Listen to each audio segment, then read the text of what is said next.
वो आकर के एक दूसरों को अपनी कथा सुना रही है। वो क्या सुना रही है? ये नहीं कह रही कि मैं खराब हूँ, ये नहीं कहती, कभी कोई नहीं कहता मैं खराब हूँ। यही तो सबसे बड़ी बात है कि सम्यक दृष्टि अपनी निंदा करता है और मिथ्या दृष्टि दूसरों की निंदा करता है ना। आत्मनिंदा, अपने की कमजोरी को कहना, ये सम्यक दृष्टि का लक्षण है। हुआ ये कि वो महिला कहती है कि क्या करें, हमारी तो कर्म ही फूटे हैं। बोले कि क्यों, क्या हो गया भाई, क्यों कर्म फूटे हैं?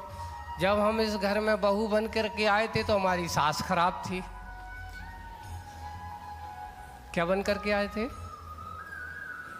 तो मेरी क्या थी? सासुबाई खराब थी। अब वो चली गई। अब हुआ ये कि जब से मैं सास बनी हूं तब से मेरी ये बहू बहुत खराब है, मेरी सुनते ही नहीं है। हमने तो अपने जीवन में सुख कहीं देखा ही नहीं है। अब ये नहीं सोचती है। विचार करो कौन खराब था? कभी तुमने अपनी बहू की अच्छाई देखी? कभी तुमने अपनी बहू की प्रशंसा की? नहीं, यही देखते थे, ये ऐसी करती है, ये काम करती है। हमेशा बुराई देखोगे तो हर चीज आदमियों को बुराई ही दिखेगा।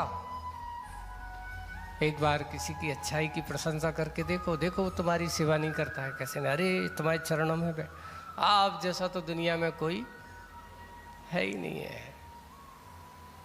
अच्छेपन को झांकने, गलती किससे नहीं होती?